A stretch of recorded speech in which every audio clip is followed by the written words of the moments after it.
So here's one for you. Sitting there parked, I'm finally getting a cheeseburger. And it kind of starts to smell like a campfire. I'm like, oh shit, what would be on fire but my truck? So this guy goes to my voltage regulator. And it also hooks to the positive terminal of the battery here. And somehow between shake and shimmy and everything else, it started rubbing onto the negative terminal there. And arced. And started a nice little, I got an echo in here, that's kind of cool. Little fire, yeah. So I just yanked this guy, blew most of the fire out, and here we are. That's the positive battery. This is inconsequential. But yeah. So still good to go. Still starts, still runs and everything, of course. But probably just run a few new wires.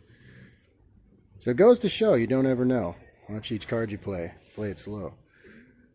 All right. I'll shut up for a while now.